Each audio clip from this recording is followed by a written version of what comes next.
जय हिंद दोस्तों, स्वागत है आपका हमारा लर्निंग एंड लीडिंग चैनल में। जैसा कि हम CTET previous year paper solution की एक सीरीज चला रहे थे, उसमें ये हमारा नवंबर 2012 का पेपर है। तो देखते हैं इस पेपर में हम कौन कौन से टॉपिक सीखते हैं और इस पेपर को सॉल्व करते हैं। तो हमारा जो इसमें टॉपिक्स कवर्ड होंगे वो लगभग ये जो मैंने यहाँ पे स्लाइड बनाई हुई है, ये सब टॉपिक्स हमारे इस पर्टिकुलर सॉल्यूशन में कवर होंगे। जैसा कि मैंने अपने पहले वीडियो में बताया था, हम इसमें केवल सॉल्व ही नहीं करेंगे क्वेश्चन को, हम इसमें सीखेंगे भी सही कि उस क्वेश्चन को सॉल्व करते हुए हम किस तरीके से अप्रोच करें और उस टाइप के क्वेश्चंस को अगर फ्यूचर में आते हैं तो कैसे उन क्वेश्चंस को हम हल करें। ठीक है, चलो देखते हैं ये क्वेश्चन हमारा ये पेपर हमारा किस टाइप के क्वेश्चन लेके आया है। तो देखेंगे हम इस क्वेश्चन को, देखें क्वेश्चन नंबर 33। तो ये हमारा कहता है कि which of the following fraction is greater than 1/2 less than 3/4। मैंने आपको फ्रेंड्स बताया था कि जब भी आपका इस तरीके का क्वेश्चन आ जाए, चाहे वो असेंडिंग ऑर्डर पूछा हो, डिसेंडिंग ऑर्डर पूछा हो, चाहे वो आपसे पूछा हो इन दोनों में से बड़ा कौन सा होगा, बीच में कौन सा होगा, सबसे पहला जो आपका दिमाग में चीज़ आनी चाहिए वो है कि सबका न्यूमरेटर सबका डिनोमिनेटर आप सेम बना लो। अब सबका डिनोमिनेटर सेम बनाने का तरकीब मैंने आपको क्या बताई थी, सिंपल सी बात है, सबका एलसीएम ले लो। तो आपका नीचे जो नंबर है 8, 5, 40, 20, 10, इनका एलसीएम लोगे, इनका एलसीएम क्या आ जाएगा 40, क्योंकि दिख रहा है आपको इनका सिंपल साइज, ये नंबर भी बहुत सिंपल है, तो इसका इनका एलसीएम क्या है 40 है। तो देखो आप इन नंबर को कन्वर्ट कर लो, तो देखो आपका 3/8 क्या हो जाएगा, 40 एलसीएम है तो 8×5 40, ये हो जाएगा आपका 15/40। 5 को ऊपर मल्टीप्लाई करूँगा तो ये हो जाएगा आपका 15/40। ठीक है, ये कितना हो जाएगा आपका 8 चौक 32/40। उसके बाद आपका ऊपर वाला तो 31/40 है ही सही। दूसरा ये हो जाएगा आपका 18/40। ये कैसे कर रहा हूँ ये आपको समझ में आ रहा होगा। मैंने एलसीएम जो 40 लिया है उससे मैं एक एक को मल्टीप्लाई डिवाइड कर रहा हूँ। तो 8 को मैंने 40 को 8 से डिवाइड किया, 5 आया, 5 को ऊपर मल्टीप्लाई कर लिया। तो मैं मेनली क्या कर रहा हूँ यहाँ पे, जो फॉर्मेट है नीचे का डिनोमीटर की वो सेम बना रहा हूँ। ठीक है, इससे होगा क्या, इससे होगा ये कि ये आ जाएगा मेरा 28/40। देखो अब मेरा होगा क्या, ये मेरा नंबर सेम आ गया है। अब मेरा जो भी मेरे को निकालना है, असेंडिंग निकालना है, डिसेंडिंग निकालना है, बीच में निकालना है, वो सब इन नंबर्स पे डिपेंड करेगा बस। अब आपका ये बहुत इजी हो जाएगा, इन नंबर्स को आप इजीली देख सकते हो कि ये नंबर किससे बड़े हैं किससे छोटे हैं। ठीक है, अब आपका दिया हुआ है 1/2 और 3/4 के बीच में, तो इसको भी हम 40 की फॉर्मेट में बना लेते हैं। 1/2 को हम 40 की फॉर्मेट में बनाएंगे तो क्या होगा, 20 से ऊपर नीचे मल्टीप्लाई कर दो, तो ये बन जाएगा मेरा 20/40। ये क्या कर रहा हूँ मैं, इनको फॉर्मेट में बना रहा हूँ, ये बन जाएगा मेरा 30/40। ये मैंने इसको इस फॉर्मेट में बना लिया। अब बस आपको निकालना है कि इन दोनों नंबर के बीच में इनमें से कौन सा नंबर आएगा। ठीक है, तो आप देख लो, इनमें से आप निकालोगे तो आपका जो नंबर होगा वो हो जाएगा, देखो 15 तो कैंसिल ही हो गया, 15 तो नहीं आ सकता क्योंकि 15 तो 20 से छोटा है। 18 भी नहीं आ सकता, 18 भी 20 से छोटा है। आपके बच्चे केवल दो नंबर 32 और 31 भी नहीं आ सकते क्योंकि इससे बड़ा है। तो आपका जो नंबर इन दोनों के बीच में है वो है आपका 28/40। और 28/40 हमारा किसका रिप्रेजेंटेशन था, हमारा 28/40 रिप्रेजेंटेशन था 7/10 का। तो इसका आंसर क्या हो जाएगा 7/10। ठीक है, तो ऑप्शन नंबर 4 इसका आंसर हो जाएगा। तो अब बस इस टाइप के क्वेश्चंस में हमेशा ध्यान रखना है हमको कि डिनोमिनेटर हमको सेम कर लेना है, ताकि जब हम जो भी उसका असेंडिंग ऑर्डर डिसेंडिंग ऑर्डर जो उनको डिसाइड करना है वो हम ऊपर जो नंबर दे रखे हैं न्यूमरेटर में उनसे डिसाइड कर सकें। ठीक है, तो होप ये आपको बात समझ में आ गई होगी। ये क्वेश्चन रिपीटेड है फ्रेंड्स, आपने देखा होगा पुराने वीडियो में, और चांसेस है कि 2021 में इस टाइप का क्वेश्चन, इसकी टाइप की क्वेश्चन की एप्लीकेशन आ सकती है। तो आप इस क्वेश्चन में ये चीज़ बिल्कुल ध्यान रखेंगे, इस क्वेश्चन को कैसे अप्रोच करना है। जैसे क्वेश्चन दिखे आपको फटाफट से नीचे डिनोमिनेटर का एलसीएम लेके उनको सेम बना लेना है, फिर न्यूमरेटर से आपको डिसाइड करना है कि उन नंबर्स का ऑर्डर क्या हो। ठीक है, चलो देखते हैं नेक्स्ट क्वेश्चन। नेक्स्ट क्वेश्चन आपका कह रहा है कि which of the numbers is greater than its square. आपसे पूछा है कि इसमें से इन कौन से नंबर का आपका स्क्वायर से छोटा होगा। ठीक है, तो आप क्या करो, इसमें सबके स्क्वायर लिख लो। पहले आप नंबर लिख लो और उस नंबर का स्क्वायर लिख लो यहाँ पे। तो इस 20 का स्क्वायर कितना हो जाएगा 400, माइनस का स्क्वायर प्लस हो जाता है तो ये हो जाएगा 400। उसके -3/4 अगर एक नंबर है, इसका स्क्वायर कितना हो जाएगा, वही मैंने आपसे बताया कि अगर माइनस को स्क्वायर करते हैं तो वो क्या हो जाता है, प्लस हो जाता है। तो आपका इसका हो जाएगा 9/16, क्योंकि 3/4 का स्क्वायर करेंगे तो कितना हो जाएगा 9/16। अब 1/2 का स्क्वायर करेंगे तो ये कितना हो जाएगा, 1/2 आपको दिया हुआ है, इसका स्क्वायर हो जाएगा 1/4, 10 का स्क्वायर हो जाएगा आपका 100। ठीक है, ये हमने इन नंबर्स का स्क्वायर निकाल लिया। ठीक है, अब हमसे पूछा ये है कि इनमें से कौन सा उनके स्क्वायर से बड़ा है। देखो ये तो नहीं हो सकता, ये इस पर ये वाला साइन आएगा, तो ये तो हमारा गलत हो गया, क्योंकि माइनस नंबर हमेशा ही छोटा होगा, ठीक है। तो ये तो कभी बड़ा नहीं हो सकता, तो ये भी, इसमें ये वाला साइन आएगा, ये भी गलत हो गया। इसमें भी ये वाला साइन आएगा, तो ये भी गलत हो गया। अब इसमें आप देखोगे तो इसमें ये वाला साइन आ जाएगा। यही पूछा है आपसे, इनमें से किस नंबर का स्क्वायर उस जो नंबर का स्क्वायर कर रहे हैं उससे छोटा होगा, ये पूछा है। Which of the number greater than its square, इनमें से कौन सा नंबर का स्क्वायर से बड़ा है। तो ये वाला ऑप्शन आपका करेक्ट हो गया इसमें, क्योंकि ये जो 1/2 है वो 1/4 से बड़ा है। तो आपका ऑप्शन कौन सा हो गया इसका आंसर 1। ठीक है, तो सिंपल नंबर सिस्टम का क्वेश्चन है। शायद इसमें जो कॉन्सेप्ट ये जो चेक करना चाहते थे वो ये चेक करना चाहते थे कि आप जब माइनस के किसी नंबर का रैशनल इंटीजर का स्क्वायर करते हैं तो आप माइनस को एलिमिनेट कर देते हैं, क्योंकि माइनस माइनस प्लस हो जाता है। बस शायद इसमें इतनी सी बात थी इस क्वेश्चन में समझने की, जो आप देख लेना इस टाइप का क्वेश्चन आता है तो। बाकी इसका आंसर हो जाएगा ऑप्शन नंबर 1। ठीक है, चलो देखते हैं नेक्स्ट क्वेश्चन में। देखो नेक्स्ट क्वेश्चन हमारा कहता है कि 3 × 10⁵ प्लस आपको 4 × 10³ प्लस 7 × 10² प्लस 5 ये एक्सप्रेशन दिया हुआ है। अब ये एक्चुअली क्या है, एक तरीके से एक नंबर है जिसको आपको ऐड किया हुआ है। मैंने आपको एक बहुत पहले एक बात बताई थी कि जब भी आपका कोई नंबर होता है उसका नंबर का जो कंपोजिशन होता है, जैसे फॉर एग्जांपल यही लिखें हम, अगर मैं 241 का कंपोजिशन लिखूंगा तो मैं हमेशा क्या लिखता हूँ, इसको लिखता हूँ 200 + 40 + 1। ये आप हमेशा ध्यान रखना, एक नंबर को ब्रेक किस तरीके से करते हैं, जो हमने 5वीं 6वीं क्लास में पढ़ा था, इकाई, दहाई, सैकड़ा, हजार, 10,000, वही। तो आप इसमें देखोगे तो देखो ये क्या है, ये इकाई है, ये आपका सैकड़ा है, ये आपका हजार है, ये आपका 1,00,000 है ना। इकाई, दहाई, 10⁵ क्या होता है, 1,00,000 होता है। तो अगर आप इस नंबर को बोले नॉर्मल अपनी हिंदी भाषा में बोले तो इसको क्या बोलेंगे, हम बोलेंगे 3,04,705। ये देखो यहाँ पर आपको समझ में आ गई होगी ये चीज, 3,04,705। इसको भी इसी नंबर को हम इंग्लिश में बोले तो ये हो जाएगा 3,04,705। अब देखो इसमें से कौन सा है, आपको दिख रहा है ऑप्शन नंबर 1 ही है। ऑप्शन नंबर 1 क्या है, 3,04,705। लेकिन आप इसको लिखना चाहते हो तो आप इसको ब्रेक कर लो, आप इसको यहाँ पे ब्रेक भी कर सकते हो, इसी फॉर्मेट में ब्रेक हो जाएगा। देखो ये हो जाएगा आपका 3,00,000, ठीक, 3,00,000 + 4,000, तो 4,000 आप यहाँ पे लिख दो, 4,000 + 700, अब 700 यहाँ पे लिख दो, +5, तो 5,000। तो आपने क्या किया, लाख वाले की जगह लाख लिख दिया, हजार वाले की जगह हजार लिख दिया, 100 वाले की जगह 100 लिख दिया, यूनिट डिजिट की जगह यूनिट डिजिट लिख दिया। अब आपको ऐड कर लो, ये हो जाएगा 5, ये 0 एज इट इज, ये हो जाएगा 7, ये हो जाएगा मेरा 4, ये 0 एज इट इज 3। तो मेरा क्या हो जाएगा 3,04,705, which is nothing but my option number 1। ठीक, तो ये क्वेश्चन आपका सिंपल नंबर सिस्टम का क्वेश्चन है कि नंबर की कंपोजिशन जो होती है, मैंने आपको बताई थी कि एक नंबर कंपोजिशन बनता कैसे है। तो उस नंबर का अगर हम स्प्लिट करें तो नंबर हमेशा होता है इकाई, दहाई, सैकड़ा, हजार, 10,000, लाख, 10,00,000, करोड़। ये हमारा जो सिस्टम है नंबर सिस्टम का, जो हम फॉलो करते हैं इंडिया में, वो है। अब यूएस में आपको बताया था वो लोग फॉलो करते हैं 1,000, मिलियन, बिलियन, ट्रिलियन, वो इस टाइप का फॉर्मेट फॉलो करते हैं। हम इस टाइप का फॉर्मेट फॉलो करते हैं। तो आप ये ध्यान रखना, क्योंकि कई बार मिलियन ट्रिलियन का क्वेश्चन भी आ जाता है। मेरे ध्यान है एक बार आया था पेपर में मिलियन ट्रिलियन का क्वेश्चन, तो आप उसको, वो मैंने आपको टेबल बनवाई थी, वहाँ पे वो टेबल ध्यान रखना।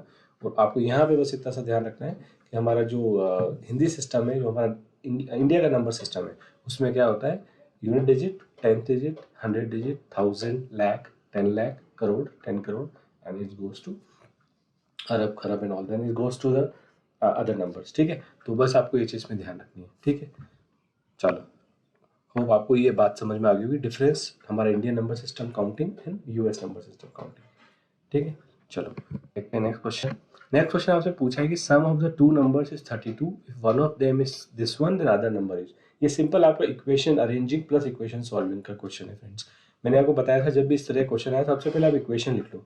जैसा क्वेश्चन बोल रहा है, आपसे बोला दो संख्याओं का योगफल 32 है, तो मेरे से बोला है कि x + y 32 है। ठीक है, और मेरे से कहा है कि एक नंबर -36 है। आप कोई भी मान सकते हो, आप x को मान लो या y को मान लो, कोई से मान लो। मैं इसमें y को मान लेता हूँ, तो y की वैल्यू मैंने मान ली -36, मेरे को दी हुई है। अब मुझसे पूछे क्या है, अदर नंबर, यानी मेरे से पूछा क्या है, x पूछा है। तो मैं अगर आपका x निकालूँ तो मेरा x आ जाएगा, y की वैल्यू पुट कर देता हूँ -36 = 32, तो मेरा x आ जाएगा आपका 36 + 32, तो मेरा इससे x की वैल्यू आ जाएगी 68।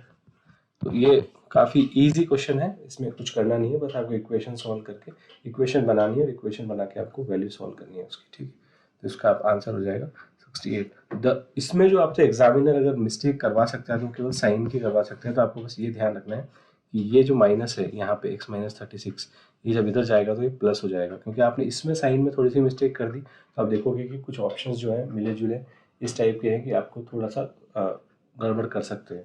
तो अब इसमें ध्यान रखना कि आप इक्वेशन बनने के बाद आप वैल्यू को आराम से डालें और आराम से निकालें आंसर। ये आपको 1 मार्क क्वेश्चन है जो आपको कंफर्म 1 मार्क दिलाएगा, इसमें मिस्टेक बिल्कुल भी ना करें इस टाइप के क्वेश्चन में, ठीक है।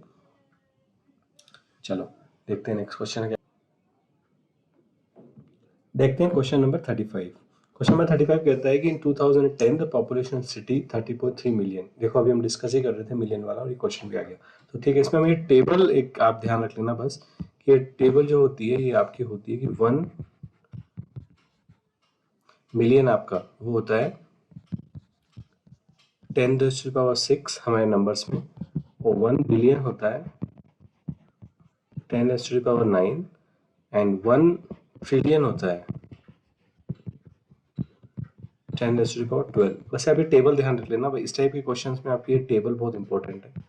उसके बाद अब इस क्वेश्चन में तो हमारा कुछ भी नहीं है, हमारा क्वेश्चन पूछा है कि 30.3 मिलियन कितना होगा। तो हमको दिया हुआ है कि 13.3 मिलियन है, तो मिलियन की जगह हम क्या रख देंगे 10⁻6 रख देंगे, तो हमारा आ जाएगा 30350। ये हमारा इसका आंसर है जो कि ऑप्शन नंबर 1 है। तो इस क्वेश्चन में बस और कुछ खास नहीं है, बस आपको यही ध्यान रखना है कि जो टेबल है मिलियन की, ये क्वेश्चन आ सकता है, ये क्वेश्चन इस तरह का क्वेश्चन आ जाता है क्योंकि ये मिलियन बिलियन ट्रिलियन में थोड़ा कंफ्यूजन होता है। तो आप बस ये नंबर ध्यान रखें, आपका काम हो जाएगा। तो ठीक है, ये हमारा हो जाएगा। तो हमारे अगर हमारे नंबर में इसको बोले तो ये हो जाएगा 3 करोड़ 3 लाख, जो उसकी 2010 में पॉपुलेशन है उस पर्टिकुलर सिटी की, ठीक है। तो होप आपको ये बात समझ में आ गई। वैसे टेबल आप विशेष ध्यान रखें, आपका जो है सवाल इसमें गलत नहीं होगा बिल्कुल भी। देखते हैं नेक्स्ट क्वेश्चन। नेक्स्ट क्वेश्चन है हमारा कि ए क्यूब की वैल्यू दे रखी है, ए क्यूब की वैल्यू इस टाइप का एक्सप्रेशन दे रखा है और आपको वैल्यू निकालनी है, ठीक है। तो अब इस टाइप के क्वेश्चन में आपको बस ध्यान ये रखना है कि आप जो सॉल्व करो ना वो एक एक इक्वेशन को एक एक सॉल्व करो। तो आपका जो ए है, बी है और सी है वो निकाल लो आप। तो सबसे पहले हम निकालते हैं ए, ठीक है। तो हमारा ए क्यूब दिया हुआ है 1 + 7, तो हमारा ए क्यूब की वैल्यू इससे क्या आ गई 8। तो हमारा ए कितना होगा, हमको पता है कि 8 का क्यूब रूट लेंगे तो फिर ए बराबर कितना आएगा हमारा 2, ठीक है। ये हमारी हो गई एक चीज जो हमारी निकालनी थी, ठीक है।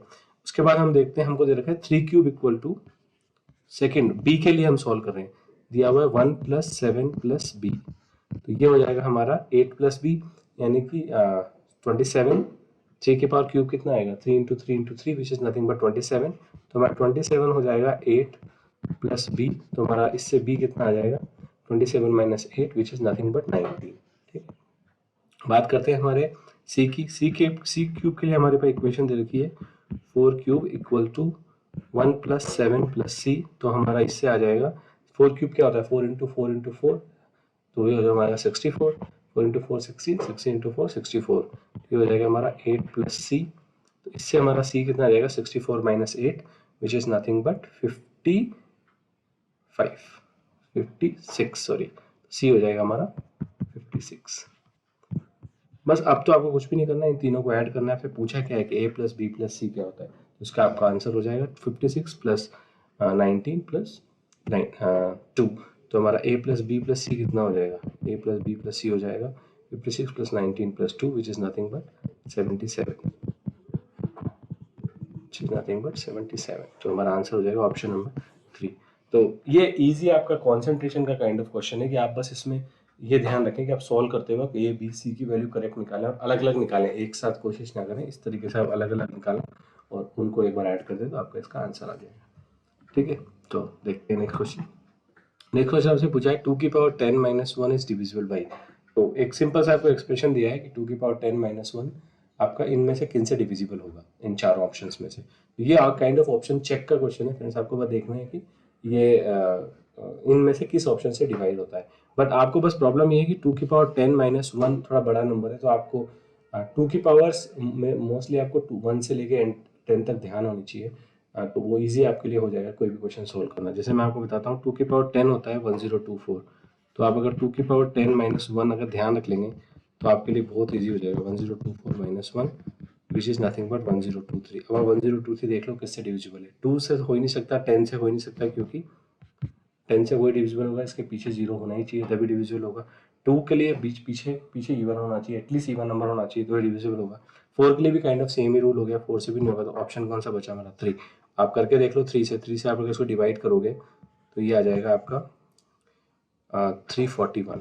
तो 341 से पूरा डिवाइड हो रहा है, तो आपका इसका आंसर क्या हो जाएगा? आंसर 3। ठीक है। ये अगर आपको ये मेथड एकदम थोड़ा टफ लगता है तो एक मेथड और है मेरे पास इसका, वो है अगर इसको नंबर को आप ढंग से देखो तो ये क्या है? 2 की पावर 10 माइनस 1। इसको मैं लिख सकता हूँ 2 की पावर 5 का स्क्वायर माइनस 1 का स्क्वायर। ठीक है, ये क्या बन गया मेरा? ए स्क्वायर माइनस बी स्क्वायर। इसको लिख सकता हूँ मैं 2 की पावर 5 माइनस 1 और 2 की पावर 5 प्लस 1। अब 2 की पावर 5 तो आपको पता होगा जो होता है 32, तो इसको लिख सकता हूँ 2 की पावर 5 माइनस 1, 32 प्लस 1 33। तो आपको अब ये देखना है कि 33 किससे डिविजिबल है। आपको इन चारों में से 33 केवल 3 से डिविजिबल है, तो इसका आंसर क्या हो जाएगा? इससे भी हो जाएगा इसका आंसर 3। तो अगर 3 से आप इसको डिवाइड करोगे तो इसका आ जाएगा 11। 11 बार पूरी डिवाइड हो जाएगा, तो मेरा आंसर क्या हो गया? आंसर 3। तो ये दोनों मेथड है, दोनों में से कोई सा मेथड लगा सकते हो।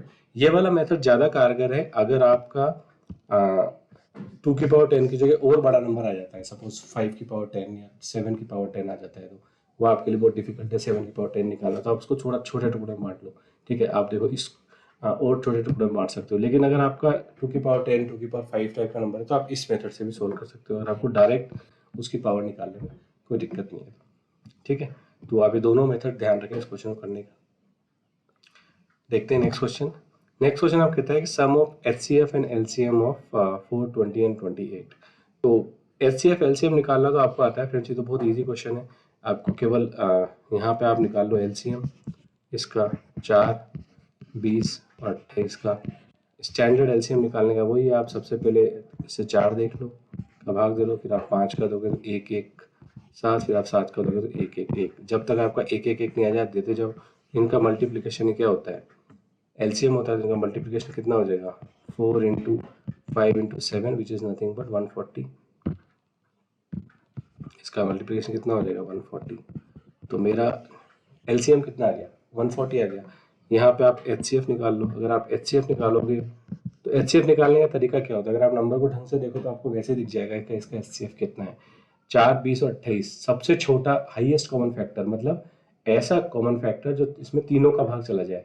ठीक है, जिसमें तीनों का भाग चला, सॉरी जिसका भाग तीनों में चला जाए, सॉरी ये बात आप ध्यान रखना। इसमें जिसमें आता है एलसीएम में, जिसका आता है एचसीएफ में, तो ऐसा नंबर जिसका भाग इन तीनों में चला जाए वही आप इसका एचसीएफ होगा। और आपको नहीं समझ में आ रहा है तो फिर एचसीएफ निकालने का तो बहुत सिंपल तरीका है, फैक्टर निकाल लो।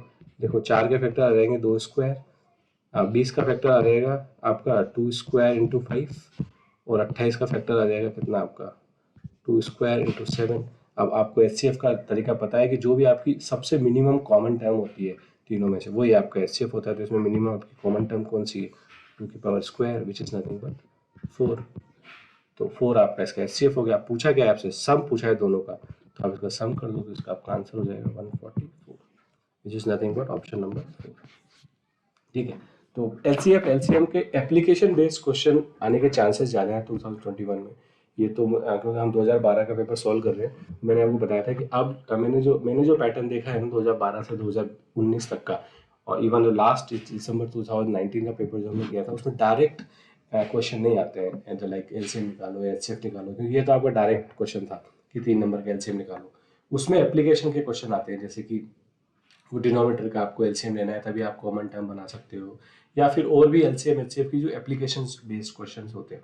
तो आपको वो आप उस वीडियो को देखना, उसमें 1 और 2 क्वेश्चन मैंने एलसीएम एचसीएफ के कराए हैं जो एप्लीकेशन बेस्ड आते हैं। तो वो क्वेश्चन थोड़े से ज़्यादा ट्रिकी होते हैं, एक बार आपको बस पता लगाना है उन क्वेश्चन में, क्योंकि उसमें डायरेक्ट नहीं पूछा होता है कि इन नंबर का एलसीएम निकालो। उनकी कोई एप्लीकेशन दी होती है, उससे आपको देखना पड़ता है कि मेरे को इन नंबर्स का एलसीएम निकालना है या एचसीएफ निकालना है। तो फंडामेंटल कॉन्सेप्ट आप ध्यान रखो। कॉन्सेप्ट क्या है? एलसीएम मतलब मुझे एक ऐसा नंबर निकालना है जिसमें इन सब का भाग चला जाए, जिसका मैं एलसीएम निकाल रहा हूँ। ओके, और मेरे को अगर एचसीएफ निकालना है तो मेरे को एक ऐसा नंबर चाहिए जिसका भाग एचसीएफ में चला जाएगा। इसमें इंग्लिश में बोलूँ तो a number, I need a number which can be divided by the 4 numbers which I am taking LCM of. And अगर मैं एचसीएफ की बात करूँ तो I want A number which can divide the तो डिवाइडेड एलसीएम डिवाइड आपका HCF. अगर मैं इसको इंग्लिश में टिक से डिफरेंशिएट करूँ तो हमने हिंदी में से हो गया जिसमें एलसीएम जिसका एचसीएफ। अगर हम इंग्लिश में करें तो divided by the number LCM divide by the number is your HCF. ठीक है, होप आपको ये बात समझ में आ गई होगी। चलो देखते हैं नेक्स्ट क्वेश्चन हमारा क्या कहता है। नेक्स्ट क्वेश्चन हमारा कहता है express as a percent this. तो इसमें दो चीजें हैं देखो इस क्वेश्चन में। एक क्वेश्चन में तो आपको एक पता होना चाहिए कि हम रैशनल नंबर को कैसे सॉल्व करते हैं, डेसिमल रैशनल नंबर को। ये रेशियो तो है ही सही, लेकिन इसमें साथ साथ डेसिमल भी है, तो इसमें अलग अलग सीखते हैं। देखो पहले तो हम सीखते हैं कि हम इसको किसी भी डेसिमल वाले रेशियो को कैसे सोल्व करते हैं। ठीक है, सब इसी क्वेश्चन को लेते हैं। हमारा दिया हुआ है कि 0.33 डिवाइडेड बाई 0.11 है। ठीक है, तो इसमें आपको क्या चीज़ देखनी होती है, आपको ये चीज़ देखना है कि जो ऊपर जो पॉइंट है नीचे जो पॉइंट है उसके बाद नंबर ऑफ डिजिट सेम होनी चाहिए। अगर वो नंबर डिजिट सेम है तो अगर पॉइंट से पॉइंट कैंसिल हो जाता है। तो ये हो जाएगा मेरा पॉइंट से पॉइंट कैंसिल हो गया, ये 3 बार कट गया, ये हो गया मेरा 3। ठीक है, फॉर एग्जाम्पल अगर आपका मैं यहाँ पे एक एग्जाम्पल दे रहा हूँ, अगर ये इस तरीके से होता, ये होता 3.3 और ये होता 0.11, सपोज इस टाइप का होता, तो क्या मैं पॉइंट से पॉइंट काट सकता हूँ? मैं नहीं काट सकता, क्योंकि ऊपर मेरा न्यूमरेटर में पॉइंट के बाद 1 डिजिट है और नीचे मेरा पॉइंट के बाद 2 डिजिट है। तो मैं या तो डिजिट सेम करूँ अगर मुझे काटना है तो, या फिर मैं उनको डायरेक्ट नहीं काट सकता। ठीक है, अब मेरा इसमें तरीका क्या है सेम करने का। देखो मैंने आपको पॉइंट का सिंपल फंडा बताया था कि अगर पॉइंट राइट में जाता है तो 10 की पावर को बढ़ा देता है, या फिर आप छोटा नंबर है तो ध्यान रख लो। देखो मेरे को इसमें या तो मैं ऊपर 2 करूँ डिजिट डॉट के बाद नंबर डिजिट्स, या फिर मैं नीचे 1 करूँ, ये कुछ भी मेरा ऑप्शन ले सकता हूँ मैं। तो मैं करता हूँ ऊपर जो मैं क्या करता हूँ डॉट इधर लेके जाता हूँ लेफ्ट साइड में, ताकि दोनों तरफ डॉट के बाद 2 डिजिट आ जाए। तो मैं 3.3 को क्या लिख दूंगा, मैं 3 पॉइंट को लिख देता हूँ 0.33 बाई 0.11। ये मैंने इसको लिख दिया, लेकिन मैंने क्या चेंज किया देखो इसमें, पॉइंट को मैं इधर लेके आया, इसलिए मुझे यहाँ पे इसलिए जो एक 10 से मल्टीप्लाई करना होगा 10 से डिवाइड करना होगा। तो जब मैंने 10 से जो डिवाइड किया वो तो मैंने इसमें कर लिया, तो मैंने इसको इंटू 10 लिख दिया। अब मैं ये लिख सकता हूँ, क्योंकि मैंने क्या करा, जब मैंने कहा था कि डॉट को हम लेफ्ट में लेके जाते हैं तो पावर बढ़ती है, और डॉट को जब राइट में लेके जाते हैं तो पावर घटती है। ठीक है, तो कुछ भी पावर नहीं थी, 0 थी, 0 से 1 बढ़ गई 1 हो गई। अब आपका डॉट से डॉट कट जाएगा और आपका जो आंसर आएगा वो 30 आएगा इसका। ठीक है, होप ये आपको बात समझ में आ गई होगी। तो हमेशा आप एक बात फंडामेंटल कॉन्सेप्ट ध्यान रखें कि हम जब भी डेसिमल नंबर का रेशियो निकालें तो डॉट के बाद डेसिमल के बाद नंबर ऑफ डिजिट्स सेम होनी चाहिए, तभी हम उस डेसिमल को ऊपर और नीचे कैंसिल कर सकते हैं, वरना हम उसको कैंसिल नहीं कर सकते। ठीक है, ये बात आपको समझ में आ गई होगी। ये है इसमें कंसेप्ट नंबर 1 क्वेश्चन में। अब देखते हैं इसमें एक और चीज कॉन्सेप्ट क्या पूछा है। एक कॉन्सेप्ट आपसे पूछा है कि परसेंट निकालना है आपको इसका। हमारे मेन क्वेश्चन पे आ जाते हैं, तो हमारा 3 आ गया था इसका आंसर काटने के बाद। अब एक आप चीज ध्यान रखना कि ये स्टार लगा के मैं यहाँ पे लिख रहा हूँ, किसी भी नंबर का आपसे परसेंटेज पूछे, अगर वो रेशियो है, वो कुछ भी है, वो नंबर है, आपसे पूछे 5 का कितना परसेंट होगा, 5 को परसेंटेज में चेंज करो, आप डायरेक्ट क्या करो 100 से मल्टीप्लाई कर दो, ये हो जाएगा 500%। ठीक है, आपसे पूछें कि बताओ 3/4 कितना परसेंट होगा, तो आपको क्या करना है, जो भी नंबर है आप उसको सीधा 100 से मल्टीप्लाई कर दो, 4 से 25 पर 25 के 75, ये हो जाएगा 75%।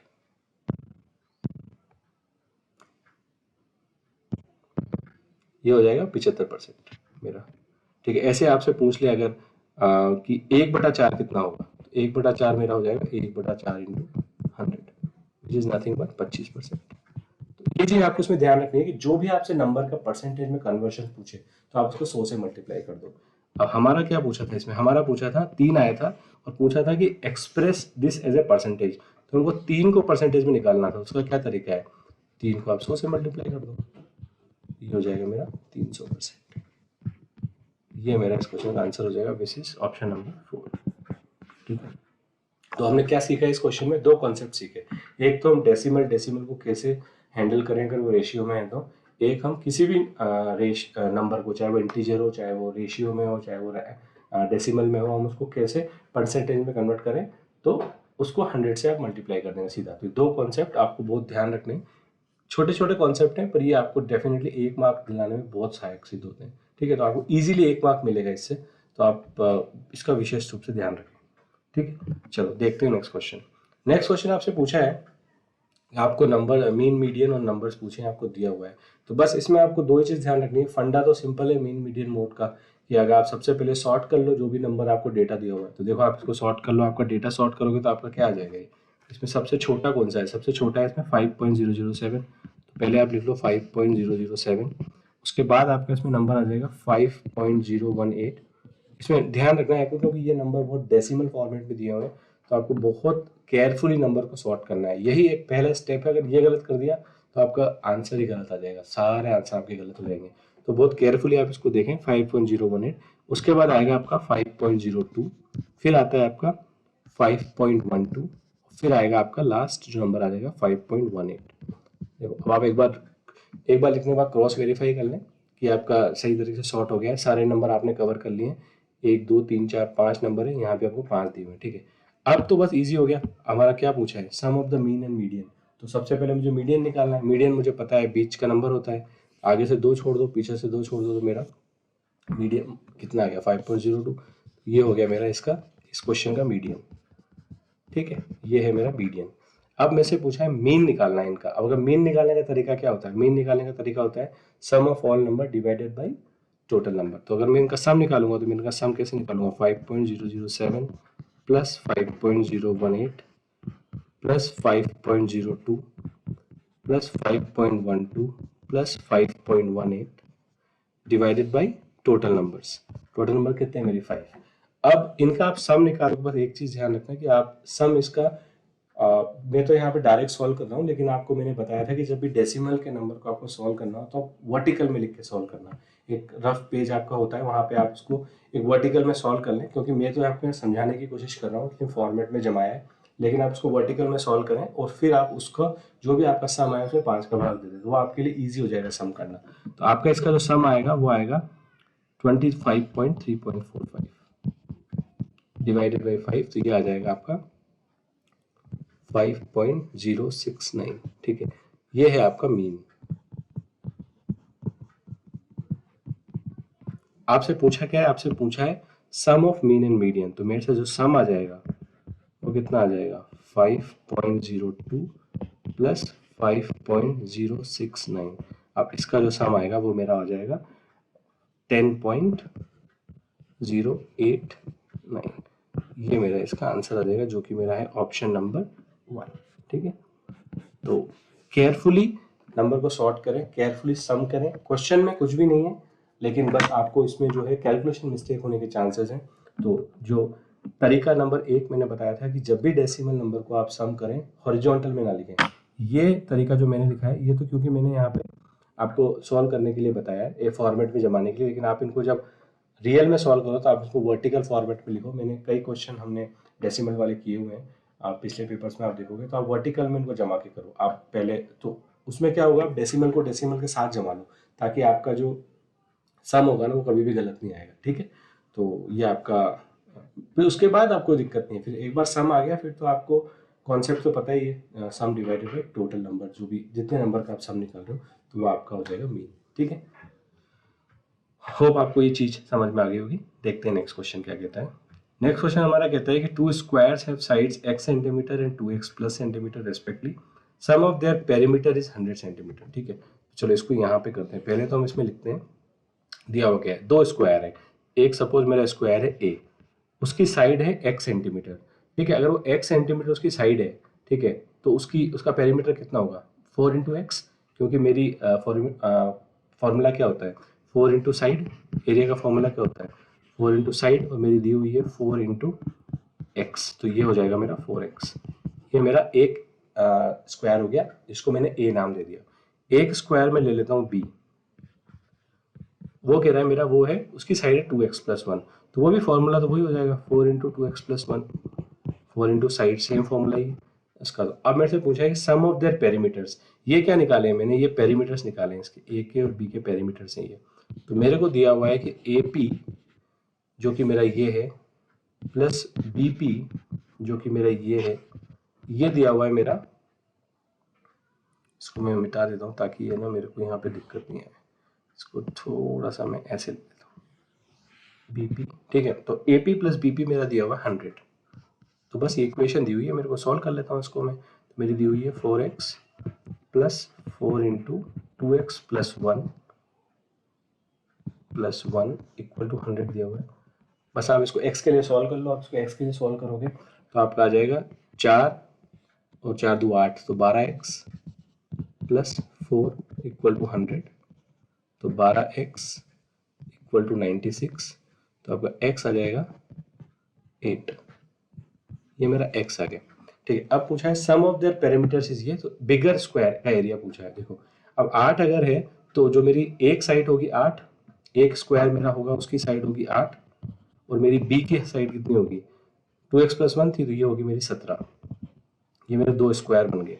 कौन सा वाला बड़ा है? ऑब्वियसली बी बड़ा है क्योंकि बी की साइड बड़ी है। ठीक है, तो बी का ही आपसे एरिया पूछा है, तो बी का एरिया का फॉर्मूला क्या होता है? एरिया का फॉर्मूला मेरा होता है साइड का स्क्वायर। तो साइड कितनी है मेरी 17 का square, which is nothing but मेरी हो जाएगी 289। तो मेरा इसका आंसर कितना आ जाएगा 289, विच इज ऑप्शन नंबर 4। ठीक है, तो क्वेश्चन अगर समझो तो बहुत इजी है, लेकिन बस कैलकुलेशन का आपको ध्यान रखना है कि आप जो इक्वेशन देखो, इस क्वेश्चन में 2-3 चीजें यूज हो गई। एक तो आपको एरिया का फॉर्मूला पता होना चाहिए, पेरीमीटर का फॉर्मूला पता होना चाहिए, और एक आपको इक्वेशन अरेंज कैसे करनी है, उसको सॉल्व कैसे करना है। 3 कॉन्सेप्ट आपके इसमें क्लियर हो गए, एरिया का फॉर्मूला, पेरीमीटर का फॉर्मूला, स्क्वायर का, and equation arranging and solving. 4 concept आपके इसमें क्लियर हो गए। ठीक है, तो होप आपको ये बात समझ में आ गई होगी। आप अगर कोई भी वीडियो, कोई भी क्वेश्चन आपको समझ में नहीं आ रहा, तो फ्रेंड्स मेरा आपको सजेशन ये है कि आप उसको बार बार फॉरवर्ड बैकवर्ड करके देखें, और देखें मैंने, क्योंकि मैं कई चीज़ें लिख रहा हूँ, कई चीज़ें बोल रहा हूँ, तो आपको दोनों चीज़ें एक साथ समझ में आनी चाहिए। और फिर भी आपको किसी पर्टिकुलर क्वेश्चन में डाउट आता है तो आप मेरे को कमेंट करके ज़रूर बताएं कि उस क्वेश्चन को, तो मैं या तो कमेंट में या फिर आपको उस पर्टिकुलर क्वेश्चन का मैं खुद से कुछ एक सॉल्यूशन बना के आपको दूंगा, ताकि आपको वो क्वेश्चन, पर्टिकुलर क्वेश्चन बिल्कुल क्लियर हो जाए। ठीक है, क्योंकि हमारा देखो पर्पस बिल्कुल क्लियर है इस सीरीज का, क्योंकि last nail in the coffin है। हम चाहते हैं कि इस आप जो 12 वीडियो में बनाए हैं, ये मेरा 11वां वीडियो है, इसके बाद एक वीडियो और आएगा और हमारी सीरीज पूरी हो जाएगी। तो 12 वीडियो का जो पैकेज है, आप जब इन 12 वीडियो को देख लेना तो आपको फिर कुछ पढ़ने की जरूरत नहीं है। आप चले जाना पेपर में, आपको 80 to 90% आप पेपर सॉल्व कर दोगे। और मैंने आपको बताया था मैं एक फाइनल पेपर लेके आऊँगा 2021, प्रेडिक्शन 2021। उसमें मैं आपको करीब, वो वीडियो थोड़ा सा बड़ा होगा, 1.5-2 घंटे का वीडियो होगा, उसमें मैं आपको 40 क्वेश्चन कराऊंगा कम से कम, और हर टॉपिक के एटलीस्ट एक टॉपिक के कम से कम 4 से 5 क्वेश्चन कराऊंगा। तो वो लगभग में हम उसमें 10 टॉपिक कवर करेंगे, तो 10 लगभग 40 क्वेश्चन उसमें हो जाएंगे। तो वो आपका फिर तो फाइनल, तो उसमें उसको आपने अगर देख लिया, उसको समझ लिया, तो फिर आप 95% 98% आपका पेपर उस चीज़ के बाहर नहीं आ सकता। ठीक है, और बाकी आपका जो प्रिपरेशन आपकी है ही पहले से, तो होप आपको ये चीज़ें सारी समझ में आ रही होंगी और आपको ये चीज़ पसंद भी आ रही होंगी। और फ्रेंड्स, अगर आपको ये पसंद आ रही है तो मेरा बस आपसे एक ही रिक्वेस्ट है, जितना ज़्यादा हो सके आप इस नॉलेज को शेयर करें थ्रू द वीडियो शेयर करने के माध्यम से। सब्सक्राइब करें और अपने फ्रेंड्स को बोलें कि सब्सक्राइब करें, ताकि जब मैं प्रेडिक्शन वीडियो लेके आऊँ तो आपको जल्दी से नोटिफिकेशन आ जाए और आप उस वीडियो को क्विकली देख के अपनी तैयारी पे और मजबूती आ जाएगी। ठीक है, चलो देखते हैं नेक्स्ट क्वेश्चन हमारा क्या कह रहा है। ओके, नेक्स्ट क्वेश्चन हमारा कह रहा है number of lines of symmetry in the figure. तो देखो ये हमारा फर्स्ट क्वेश्चन आया है इस टाइप का, हमारा अभी तक सिमेट्री वाला ऐसा कोई क्वेश्चन आया नहीं था, और मुझे ऐसा लगता है ये विजुअलाइजेशन कैटेगरी में मैं डालूंगा मोस्टली। हमारा एक क्वेश्चन आया था विजुअलाइजेशन में 3D शेप्स का, कि इस किस out of this shape which doesn't have edges और वर्टिसेस टाइप का। तो हमारा उसका आंसर था स्फेयर। मैंने आपको बताया था कि एक स्फेयर और सिलेंडर में आपके वर्टिसेस नहीं होते हैं, बाकी सब 3D शेप में आपकी जो हमने पढ़े हैं एटलीस्ट उनमें सब में एजेस वर्टिसेस होती हैं। ठीक है, लेकिन ये आपका एक नया क्वेश्चन आया, और ये क्वेश्चन आ सकता है बट ईजी होता है क्वेश्चन, आपको बस विजुअलाइज करना है इसमें कि आपकी जो लाइंस ऑफ सिमेट्री है वो कितनी होगी फिगर में। तो देखो ये फिगर मैंने यहाँ बीच में भी कॉपी की हुई है आपको समझाने के लिए। अब देखो आप सिमेट्री होती क्या है, सिमेट्री ये होती है कि अगर मैं उस लाइन से उसको काटूं, फिगर को काटूं, तो मेरी राइट साइड में और लेफ्ट साइड में जो फिगर आए वो एग्जैक्टली इक्वल आनी चाहिए। तो उसका तरीका क्या होगा? उसका तरीका है कि मैं इसको इस तरीके से काटूं, तो ये मेरी एक लाइन ऑफ सिमेट्री हो जाएगी इसकी। आगे आपको बात समझ में? देखो एक मेरी लाइन ऑफ सिमेट्री ये हो जाएगी, सपोज मैंने रेड लाइन से काटा, तो मेरी रेड लाइन एक लाइन ऑफ सिमेट्री होगी। अगर मैं यहाँ से भी काटूं इसको, इस ग्रीन लाइन से, तो ये भी मेरी एक लाइन ऑफ सिमेट्री हो जाएगी। ऐसे ही मैं अगर इसको इस लाइन से काटूं, ब्लू लाइन से, ये भी मेरी एक लाइन ऑफ सिमेट्री हो जाएगी। देखो मेरी कितनी लाइन होगी यहाँ पे, 3 लाइन्स ऑफ सिमेट्री होगी। एट ए टाइम पे मेरी एक लाइन से काटूंगा तो 2 भाग में बट रही है पूरी फिगर, तो मेरी 3 लाइन ऑफ सिमेट्री होगी। अब मोस्ट ऑफ द पीपल इसका आंसर 3 लगा देंगे क्योंकि इसमें क्वेश्चन में ये दिख रहा है, लेकिन फ्रेंड्स एक आप छोटी सी मिस्टेक इसमें क्या कर रहे हैं वो देखो, इसमें 3 लाइन ऑफ सिमेट्री ओवर है। देखो अगर मैं इसको यहां से काटूं तब भी ये एग्जैक्टली 2 फिगर में कट रहा है, तो मेरी एक लाइन ऑफ सिमेट्री ये होगी। ऐसे ही मैं अगर इसको यहां से काटूं ये भी मेरी एक लाइन ऑफ सिमेट्री होगी, और ऐसे ही मैं अगर इसको पर्पल ले लेता हूँ यहां से काटूं तो मेरी एक लाइन ऑफ सिमेट्री हो जाएगी। तो देखो एक कलरफुल डायग्राम बन गया, लेकिन आप अब इसमें काउंट करोगे अगर लाइन ऑफ सिमेट्री तो आपकी कितनी हो जाएंगी, देखो 1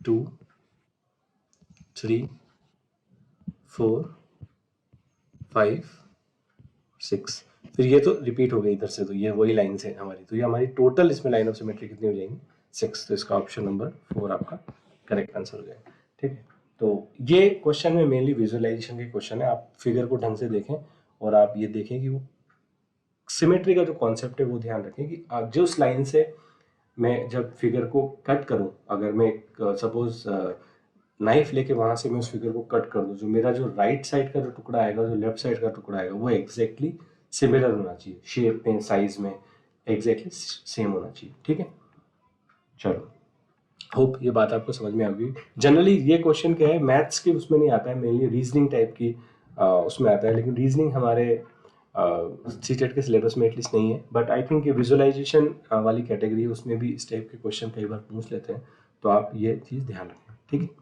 चलो देखते हैं नेक्स्ट क्वेश्चन। नेक्स्ट क्वेश्चन आपका है, आपका कहते हैं कि circumference of a circle is 3 centimetre, then its area in centimetre square. तो ये स्टैंडर्ड फॉर्मूले का क्वेश्चन है, आपको बस एक सर्किल का सर्कमफेरेंस का और एक एरिया का फॉर्मूला ध्यान होना चाहिए। ठीक है, तो आप देखो सबसे पहले आपको दिया हुआ है कि circumference of circle is 3 centimetre.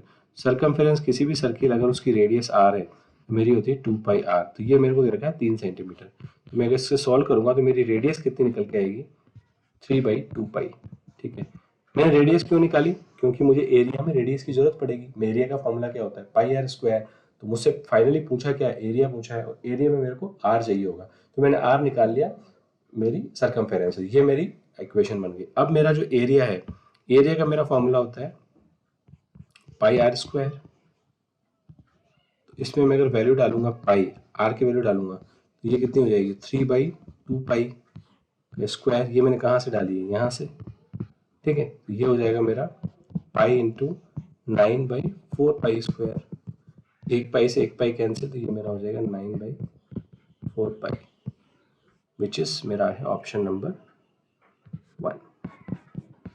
ठीक है, तो सिंपल क्वेश्चन है, आपका एप्लीकेशन ऑफ फॉर्मूला का क्वेश्चन है, 2 फॉर्मूले का यूज करके आपको फाइनली क्वेश्चन को सॉल्व करना। ठीक है, चलो देखते हैं नेक्स्ट क्वेश्चन।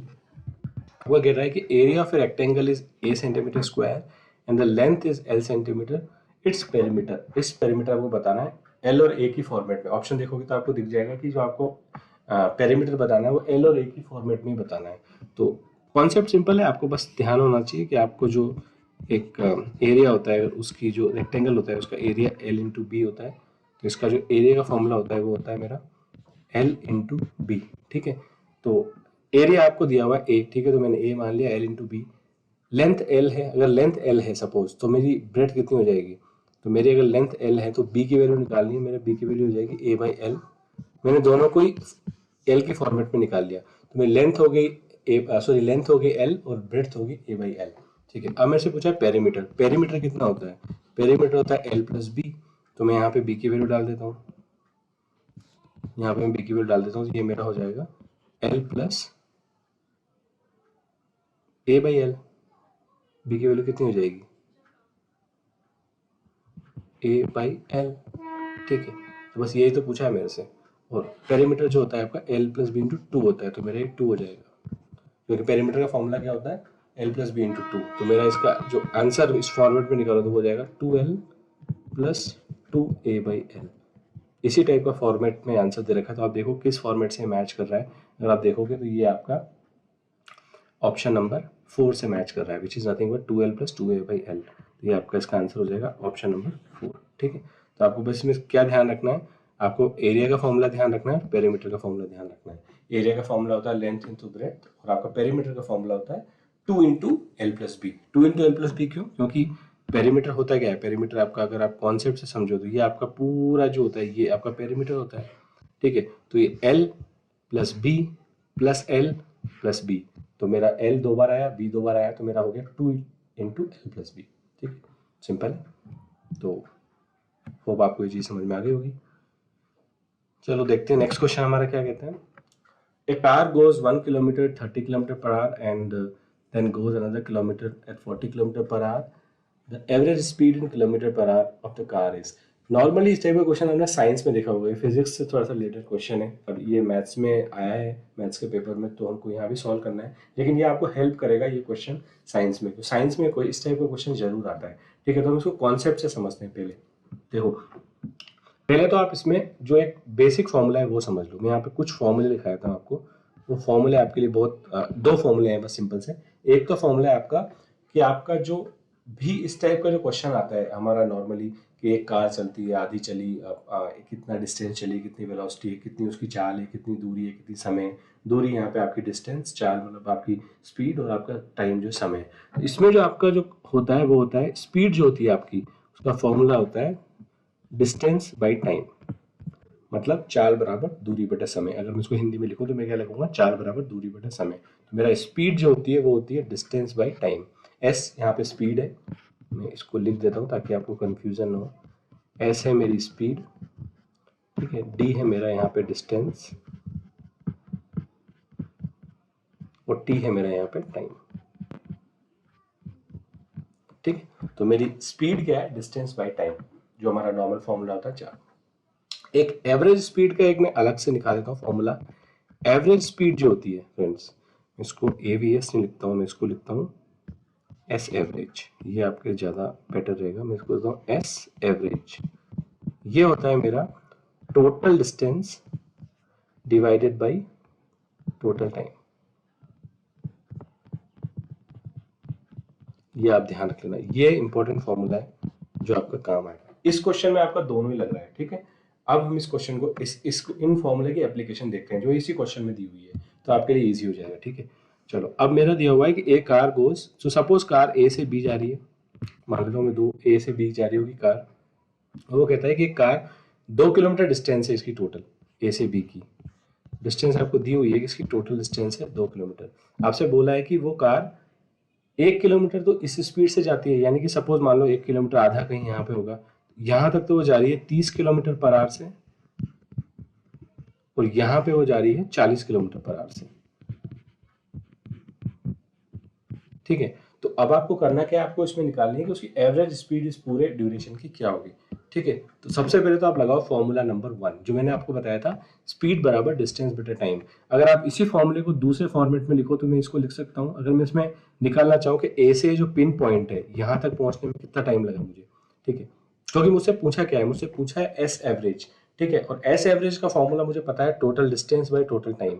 अब मुझे टोटल डिस्टेंस तो पता है, टोटल डिस्टेंस मुझे दी हुई है कि 2 किलोमीटर है, लेकिन टोटल टाइम कितना लिया, क्योंकि ये कंफर्म है कि ए से इस डॉट तक, ये जो बीच वाला डॉट है, इसको मैं अगर ये मान लेता हूँ, इसको मैं पी मान लेता हूँ, तो ए से पी तक वो कम स्पीड से चला है तो ज़्यादा टाइम लगा होगा, और पी से बी तक वो ज़्यादा स्पीड से चला है तो कम टाइम लगा होगा। तो दोनों का टाइम मुझे पता नहीं है कितना, तो मुझे टोटल टाइम चाहिए, तो मैं टोटल टाइम कैसे निकालूंगा। देखो, मेरा फॉर्मूला नंबर 1 है S equal to D by T. इसी फॉर्मूले को देखो मैं अगर यहाँ पे यूज करूँ तो मैं क्या इसको लिख सकता हूँ, टी बराबर डी बाई एस, ठीक है। मैंने क्या किया, इसको क्रॉस मल्टीप्लाई कर दिया और यहाँ पे एस आ गया, नीचे एस आ गया, ऊपर डी आ गया। अब इसी फॉर्मूले से मैं लगाता हूँ, देखो ये डिस्टेंस कितनी है 1 किलोमीटर, तो मेरा यहाँ पे टाइम कितना हो जाएगा, यहाँ पे मेरा टाइम हो जाएगा, ये डिस्टेंस है 1 किलोमीटर, तो मेरा इस जगह पे मेरा टाइम आ जाएगा 1/30, और इस जगह पे मेरा टाइम आ जाएगा 1/40। ये बात आपको समझ में आ गई। मैंने क्या करा, डिस्टेंस है 1, टाइम स्पीड है 30, यहाँ डिस्टेंस है 1, स्पीड है 30, मैं यहाँ पे स्पीड ये भी लिख सकता हूँ, ये मेरी है डिस्टेंस 1 किलोमीटर, और ये भी मेरी डिस्टेंस है कितनी, 1 किलोमीटर। तो ये मेरा टाइम आ गया, ये क्या है मेरा टाइम है T1 मान लेता हूँ, ये इसको टाइम है T2 मान लेता हूँ, ठीक है। तो मेरा जो पूछा गया वो क्या पूछा गया, एस एवरेज। अगर मैं निकालना है तो मेरा एस एवरेज होगा 2 divided by T1 plus T2, ठीक है। तो मेरा इसको मैं अगर जमाता हूँ तो ये मेरा क्या बन जाएगा, यहाँ पे S average equal to 2 divided by 1/30 plus 1/40। बस आप इसको सॉल्व कर लो, बस यही आपका इसमें क्वेश्चन है। आप इसको सॉल्व कर लो, नीचे एलसीएम लोगे तो आपका इसका आंसर आ जाएगा 240/7। आप इसका एलसीएम लो, ये आएगा 1200, 1200 ऊपर चला जाएगा तो ये बन जाएगा आपका 240, तो ये इसका आंसर आ जाएगा आपका 240/7। यही आप इसका आंसर है। आप इसको अगर इस फॉर्मेट में लिख लेंगे तो इसका आंसर आ जाएगा 34 2/7। आप इसको डिवाइड करके देख लेना, 7 से 34 बार कट जाएगा, 2 आपका रिमाइंडर आएगा, तो आपका इसका आंसर होगा 34 से 2/7, विच इज नथिंग बट 34 से 2/7। तो ये इसका आपका आंसर है। तो कॉन्सेप्ट इसमें समझने वाली बात है जो है वो ये 2 फॉर्मूले, और ये जो मैंने डायग्राम बनाया और डायग्राम मैंने आपको समझाया कि इसमें जो मेरे को क्या होता है कि मेरे को एवरेज स्पीड निकालने के लिए चाहिए होता है total distance divided by total time. तो इसका देखो एक स्टैंडर्ड कोई फॉर्मूला भी हो सकता है, लेकिन मैं आपको कॉन्सेप्ट यहाँ पे समझा रहा हूँ। अब इस कॉन्सेप्ट को आपने समझ लिया ना, तो इस क्वेश्चन में उन्होंने कुछ भी हेराफेरी की, आप उस क्वेश्चन को इससे कर दोगे। लेकिन अगर आपने क्या होता है कई बार कि हम कई सोल्यूशन अवेलेबल है नेट पे, इसके कोई सोल्यूशन होगा नेट पे, तो वो क्या होता है इस क्वेश्चन को सॉल्व करने के लिए आपको कोई ट्रिक बता देंगे इस पर्टिकुलर क्वेश्चन को। लेकिन आपने क्या होगा कि क्वेश्चन अगर घुमा दिया 2021 में, थोड़ा सा भी घुमा दिया, डिस्टेंस की जगह आपसे एवरेज स्पीड की जगह आपसे टाइम पूछ लिया या कुछ और पूछ लिया, तो आप कंफ्यूज हो जाओगे। इसलिए आप क्वेश्चन के पहले कॉन्सेप्ट को पकड़ो। एक बार आपका कॉन्सेप्ट पकड़ में आ गया, फिर आप उसके सॉल्यूशन डिफरेंट डिफरेंट वेरिएशन पे जाके आओ। तो ये आपका मेनली क्या है, उसका कॉन्सेप्ट है। कॉन्सेप्ट मेरा क्या कहता है कि एवरेज डिस्टेंस जो स्पीड होती है वो होती है total distance by total time. Total distance तो मुझे पता है 2 किलोमीटर, लेकिन टाइम मुझे पता नहीं है। मुझे टाइम ए से पी तक डिफरेंट होगा, पी से बी तक डिफरेंट होगा। तो मैंने मान लिया T1, मैंने मान लिया T2, फिर मैंने फॉर्मूला लगाया speed equal to distance by time, उससे मैंने T1 निकाल लिया, T2 निकाल लिया, मैंने अपनी एस एवरेज में डाल दिया, तो मेरा आंसर आ गया उससे। ठीक है, तो होप ये बात आपको समझ में आ गई होगी। मैंने थोड़ा सा ज़्यादा समय लिया इस क्वेश्चन में, इसीलिए क्योंकि ये पहली बार ऐसा क्वेश्चन आया है, और अगर हो सकता है ये मैथ्स में ना आए, लेकिन साइंस में इस टाइप के क्वेश्चन आने के बहुत चांसेस हैं। सीटेट में आपका साइंस का पोर्शन भी होता है, तो आप इस क्वेश्चन को वहाँ पे कभी भी गलत नहीं करेंगे। मैथ्स में आया तो मैथ्स में भी आप उसको गलत नहीं करें, तो आपका कन्फर्म ये क्वेश्चन 1 मार्क आपका लेके आ जाएगा। ठीक है, चलो होप आपको ये पूरी बात समझ में आ गई होगी। नहीं आपको अगर कुछ डाउट है तो आप इस वीडियो को वही पीछे फॉरवर्ड बैकवर्ड करके देखें, और फिर भी आपको समझ में नहीं आती है तो I'm open to your comments, give me all your comments and then I can reply based on what kind of comment it is. ठीक है, चलो देखते हैं नेक्स्ट क्वेश्चन। मेरा नेक्स्ट क्वेश्चन है cube has a volume of 125 centimetre cube, area of its one face is. तो cube आपको पता होगा, मैंने आपको कई बार बताया क्यूब जो है इस तरीके का होता है। एक जो उसका फेस होता है वो आपका स्क्वायर होता है, ये इस तरीके का आपका क्यूब होता है। तो आप इसमें क्यूब में होता क्या है कि ये जो आपका फेस है, इसका जो ये वाला पार्ट है, ये स्क्वायर होता है। तो ऐसे इसमें कितने होते हैं, 6 फेसेस होते हैं, bottom top side left and front backward. तो ये आपके 6 फेसेस होते हैं। ठीक है, अब क्यूब का वॉल्यूम आपसे पूछा है, तो वॉल्यूम का फॉर्मूला तो मुझे पता है। क्यूब के वॉल्यूम का फॉर्मूला होता है साइड, जो भी उसकी एक साइड है उसका क्यूब, ये फॉर्मूला होता है उसका। तो मेरा वॉल्यूम दिया हुआ है 125, तो 125 इक्वल टू साइड की पावर अगर क्यूब है, तो अगर मेरा साइड कितनी हो जाएगी, इसका क्यूब रूट लूंगा अगर मैं, तो साइड हो जाएगी मेरी 5। 25 का क्यूब रूट कितना होता है, 5। ठीक है, और मुझसे पूछा क्या है, इस फेस का एक पूछा, तो फेस होता है मेरा स्क्वायर, तो स्क्वायर का एरिया का फॉर्मूला कितना होता है, area of square equal to होता है मेरा साइड का स्क्वायर, तो वो हो जाएगा मेरा 5 का square which is nothing but 25। तो मेरा जो आंसर हो जाएगा वो हो जाएगा इसका ऑप्शन नंबर 3।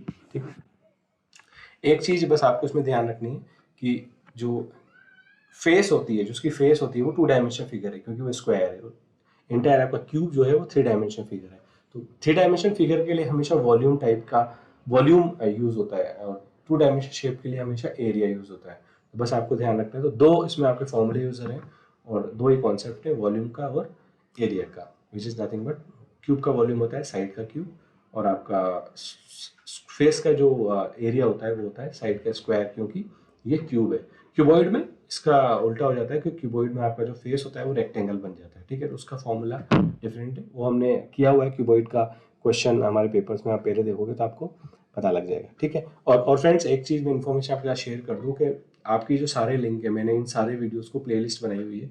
आप प्लेलिस्ट में सारे 12 वीडियोज़ आपको मिल जाएंगे, आप जाके प्लेलिस्ट से देख सकते हो, या फिर मैं कमेंट सेक्शन में ये सिलसिलेवार जो भी हमने पेपर सॉल्व किए इनके यूट्यूब लिंक दिए हुए हैं डिस्क्रिप्शन में, आप जाके जो भी आपको वीडियो देखना है उस पर्टिकुलर वीडियो पे आप क्लिक करके उसको देख सकते हो। तो मेरा सजेशन आपसे यही है कि अगर आप इस वीडियो को देख रहे हो तो आप उन सारे वीडियोस को भी देखें, तब आपका क्या होगा कि जो पूरी प्रिपरेशन है, क्योंकि हमने क्या है इसमें केवल सॉल्व ही नहीं किया है, हमने कई सारे फॉर्मूले, कॉन्सेप्ट, लॉजिक, किस तरीके से अप्रोच करना है क्वेश्चन को, हर क्वेश्चन का अप्रोच करने का क्या तरीका होता है, ये सब हमने देखा है उन सारे वीडियोस में। तो आप उन पूरे वीडियोस को देखें और तब आपको एक आपकी तैयारी जो है वो कंप्लीट हो जाएगी बिल्कुल। ठीक है, चलो देखते हैं फ्रेंड्स क्वेश्चन 47। ये हमारा क्वेश्चन ट्राइंगल दिया हुआ है, इसमें पूछा है कि ए बी डी, तो हमसे इसमें एक्चुअली ये वाला एंगल पूछा है। ठीक है, हमसे ये वाला एंगल इसमें पूछा है, ये हमारा क्वेश्चन मार्क है, तो ये वाला एंगल हमसे पूछा है। ठीक है, तो देखो मैंने आपको बताया था जब भी आपको ट्राइंगल दिख जाए, उसमें एंगल दिख जाए, तो कॉन्सेप्ट बहुत सिंपल है, sum of the all angle equal to 180 degree. आपको सिंपल सीधा सा जाके ये बस फॉर्मूला चेप देना है उसमें, ये तरीका चेप देना है उसमें। बस आपको जब भी आप कोई भी ट्राइंगल देखो, आप देखो कि आपसे जो एंगल पूछा है कैसे न कैसे आप ये उसमें अप्लाई करो, sum of the all angle equal to 180 degree. ठीक है, तो अब देखो इसमें दो तरीके हो सकते हैं विजुअलाइजेशन करने के। आप कहाँ से अप्रोच शुरू करते हो, देखो मैं आपको दोनों इसमें डिस्कस करूंगा। मैंने जब ये पहले देखा था क्वेश्चन, देखते हैं मुझे इसमें कौन सा दिखा था। मुझे दिखा था, देखो अगर मैं डी को देखूं, जो मेरा एंगल डी है यहाँ पे, ये मेरा एंगल डी दिया हुआ है 119। अगर इस स्ट्रेट पूरे एंगल को देखूं मैं, इस एंगल को, ये कितना होगा मेरा 180 सॉरी। तो मेरा एक पता है मुझे कि स्ट्रेट लाइन पे एक एंगल हमेशा 180 होता है, इसका पूरा सम 180 होता है। तो अगर डी मेरा 119 है, तो ये मेरा एंगल कितना हो जाएगा, अगर मैं इस एंगल की बात करूँ, ये वाला एंगल कितना हो जाएगा, ग्रीन वाला, तो ग्रीन वाला मेरा एंगल हो जाएगा 180 minus 119, which is nothing but 61। अब देखो ये मेरा एंगल मुझे पता चल गया, अब मैं लगा देता हूँ sum of all angle in A B D triangle में, तो वो हो जाएगा मेरा, देखो अगर मैं लगाता हूँ उसमें, तो ये हो जाएगा 61 प्लस 62 प्लस जो मुझसे पूछा गया है क्वेश्चन मार्क, ये मेरा है 180। ठीक है, तो मेरा क्वेश्चन मार्क कितना हो जाएगा यहाँ से 180 माइनस इन दोनों का सम, 6 6 12 2 1 3 123, ये मेरा हो जाएगा 57। तो मेरा जो पूछा है मेरे से क्वेश्चन है 57, तो मेरा ऑप्शन नंबर 1 इसका करेक्ट हो गया।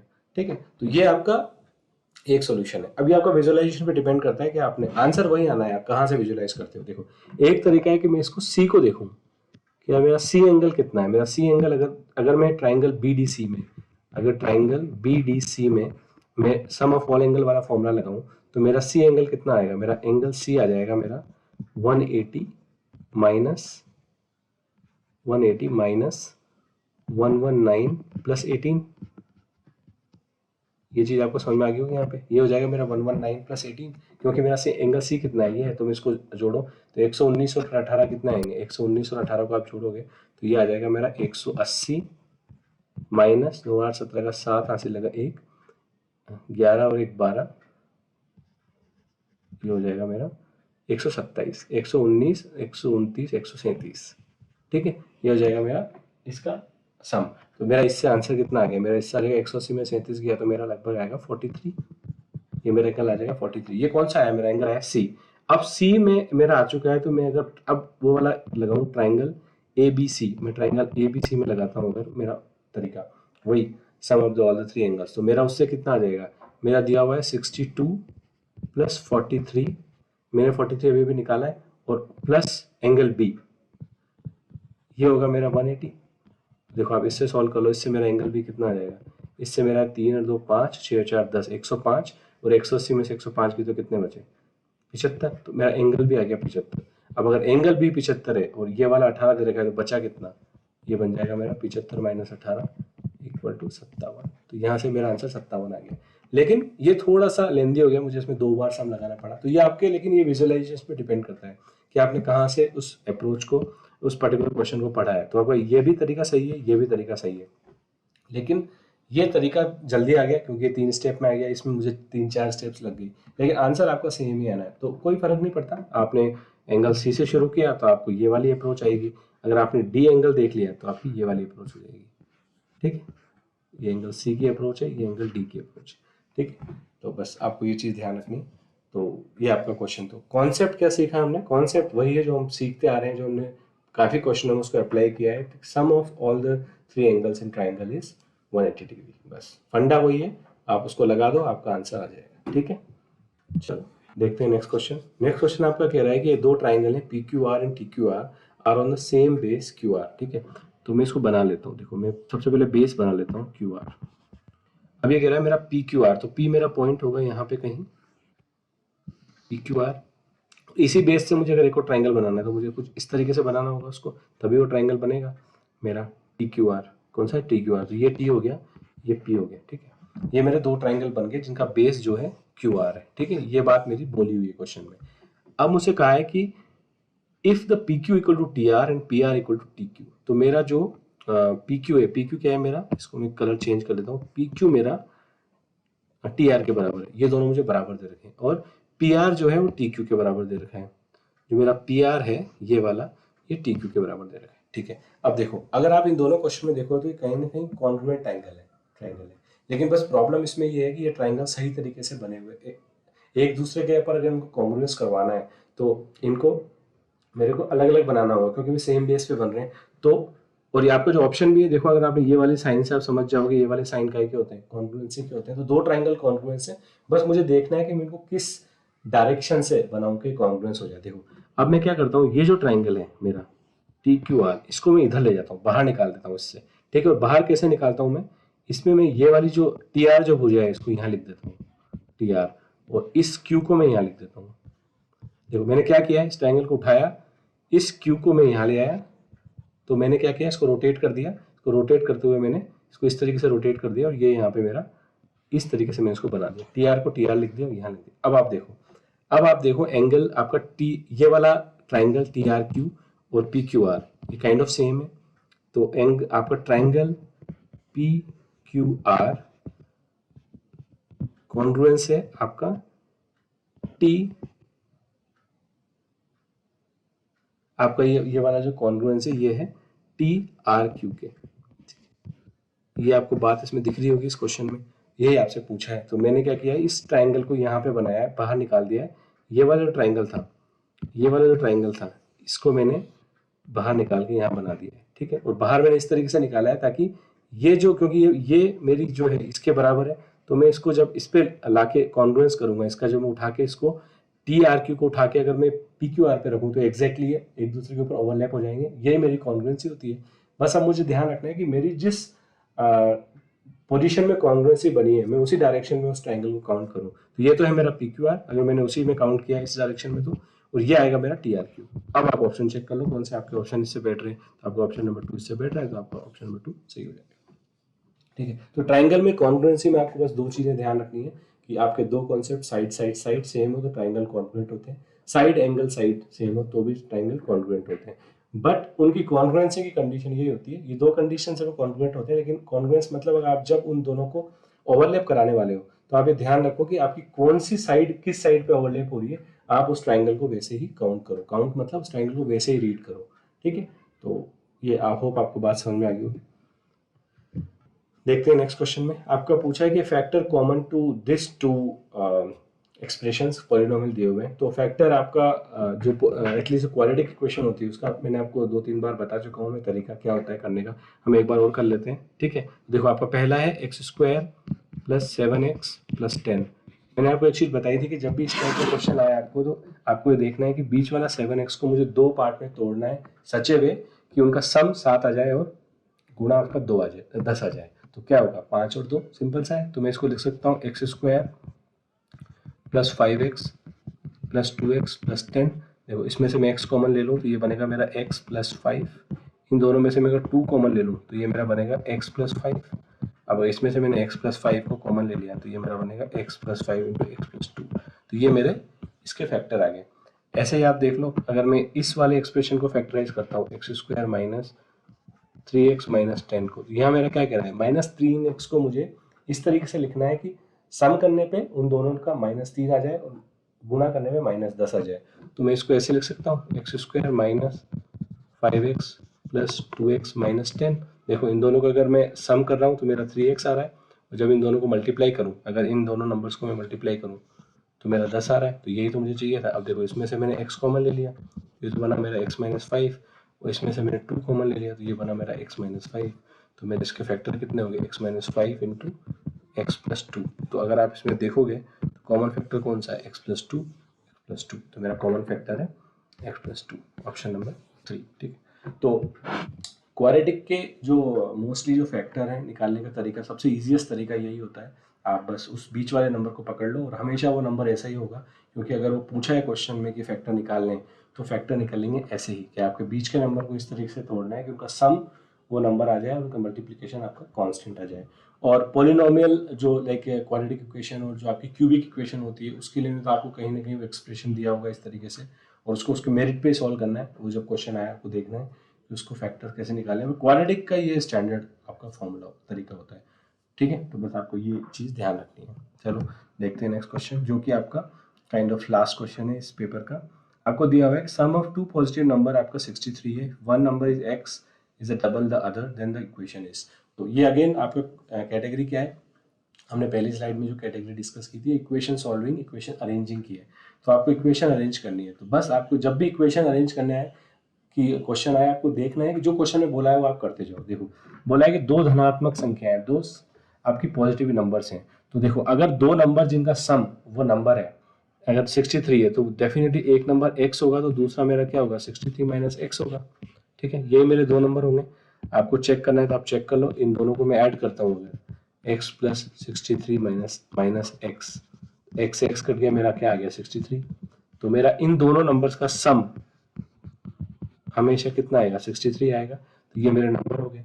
अब मुझसे बोला है कि if the one number x जो है वो is double the other, two times of दूसरे नंबर के बराबर है। ये मेरे से क्वेश्चन में ही बोला है। अब ये इक्वेशन मेरी अरेंज होगी। आप देख लो, आप डायरेक्ट इक्वेशन ही पूछिए तो आप इसको अगर फॉर्मेट में जमाओगे तो आप इसमें देखोगे कि अगर आप कांस्टेंट को छोड़ दो और x को आप ऐसे लिख लो, x divided by 63 minus x equal to 2, तो आपका ये जो है आपका एक आपका फॉर्मेट बन जाएगा, जो है आपका ऑप्शन नंबर 50 में ऑप्शन नंबर 4। तो आपका ये फॉर्मेट बन गया which is your answer of this question, ठीक है। तो इस क्वेश्चन को आगे पूछ सकते हैं, एक्स की वैल्यू निकलवा सकते हैं आपसे कि एक्स की वैल्यू क्या है या उसकी क्यूब रूट की वैल्यू क्या है। तो ये फर्दर वो सॉल्विंग वाला पार्ट आ जाएगा। यहाँ पे आपको अरेंजिंग में ही थोड़ा सा इस तरीके से अरेंज करना है कि वो किस ऑप्शन से मैच कर रहा है, ठीक है। तो बस इसमें ध्यान आपको मेनली ये रखना है कि आप को जो इक्वेशन बनानी कैसे है और एक बार इक्वेशन बन गई तो उसको सॉल्व कैसे करना है, टू स्टेप प्रोसेस आपको ध्यान रखनी है। होप आपको बात समझ में आई होगी। तो हमने क्या क्या इसमें टॉपिक कवर किए हैं, हमने ये सब टॉपिक्स इसमें कवर किए हैं। हमने इक्वेशन सॉल्विंग देखी, हमने मीन मीडियन का कॉन्सेप्ट देखा, हमने जो है ये नंबर सिस्टम में ये सब चीज़ें देखी, कैसे हम पॉलिनोमियल के फैक्टर निकालते हैं, ठीक है। कंपोजिशन हमने देखा कि नंबर कंपोजिशन कैसे होता है, जो आपका वो इकाई दहाई सैकड़ा वाला में कॉन्सेप्ट जो बताया था वो वाला हमने देखा। और 3D शेप्स देखे हमने, क्यूब वॉल्यूम के क्या, तो ये सब कॉन्सेप्ट हमने इस पर्टिकुलर पेपर में कवर किए हैं। तो होप आपको ये कॉन्सेप्ट भी समझ में आए होंगे और आपको जो हमने सॉल्व किए क्वेश्चन वो तरीका अप्रोच भी समझ में आया होगा। आपको कोई भी डाउट होता है तो आप इस वीडियो को दो तीन बार देखें। तो क्योंकि मैंने जैसे आपको बताया कि मैंने कई चीज़ें लिखी हैं बोर्ड पे, कई चीज़ें मैंने बोली हैं, तो आप उसको देखें कि मैंने क्या बोला है और क्या लिखा है। उसके बाद अगर फिर भी आपको डाउट होता है तो आप मुझे कमेंट करके किसी भी क्वेश्चन के बारे में पूछ सकते हैं, ठीक है। तो होप आपको ये बात अच्छी लगी होगी, आपको वीडियो अच्छा लगा होगा। अगर अच्छा लगा है तो आप इसको जितने ज़्यादा हो सके लोगों से शेयर करें, सब्सक्राइब करें चैनल को, बेल आइकन को प्रेस करना ना भूलें, ताकि जब भी हम नेक्स्ट जो वीडियोस लेके आएंगे मैथ्स में, ये तो हमारी सीटेट की एक सीरीज़ है और फ्यूचर में हमारा मैथ्स के ट्रिक्स हुए, क्विक क्वेश्चन हुए, अप्रोच, किस क्वेश्चन को कैसे अप्रोच करना है, इसकी हम वीडियो की एक पूरी सीरीज़ लेके आएंगे, ताकि आपका जो एक इंटायर सिलेबस है वो कवर हो जाए। और फिर उसके बाद हम क्लासेस भी शुरू करेंगे एक एक सब्जेक्ट की, जैसे सीटेट की, केवीएस की, जो मैथ्स में आपकी जिस टाइप के क्वेश्चन उसमें आते हैं, रीजनिंग के उस टाइप के, तो वो भी हमारी आएगी। तो आप चैनल को सब्सक्राइब करके बेल आइकन को प्रेस करना बिल्कुल ना भूलें, ताकि फ्यूचर में आपको जब भी इस टाइप के वीडियोस देखने हो तो आप फटाफट से चैनल पे आ सकते हैं, ठीक है। चलो ठीक है, देन आपको बस अपनी तैयारी को मजबूत रखें। कोई भी डाउट है, कोई चीज़ है, आप कमेंट में डालें। मैं आपको जैसे ही मुझे कमेंट मिलेगा मैं आपको with in short period of time और रिस्पॉन्ड करने की कोशिश करूँगा, ठीक है। तो बस आप मेहनत करते रहें, अपनी तैयारी को मजबूत रखें। अब तो पेपर आने वाला है, 10 दिन का टाइम बचा है, एडमिट कार्ड भी आ ही चुके हैं। और एक चीज़ मैं आपको बता देता हूँ, एक फ्रेंड्स जो सीटेट के जो एटलीस्ट फ्रेंड्स हैं वो एक एडवाइजरी ज़रूर देखें, जो आपकी एडवाइजरी आई है सीटेट के साथ, क्योंकि अब ये कोरोना के सिलसिले में एक एडवाइजरी आई है, उस एडवाइजरी को देखें, फॉर्म है उसके साथ। मैं सोच रहा था एक वीडियो बना दूं, पर आप देखोगे यूट्यूब पे काफ़ी वैसे वीडियो मिल जाएंगे आपको, तो देख लें, पर वो एडवाइजरी को पढ़ लें, उसमें जो दिए हुए उन चीज़ को फॉलो करें, ताकि आपको एग्जाम सेंटर में जब आप जाएँ तो आपको दिक्कत नहीं आए कुछ भी, ठीक है। चलो फिर मिलते हैं फिर नेक्स्ट वीडियो में, तब तक के लिए अलविदा, बाय बाय, शब्बा खैर।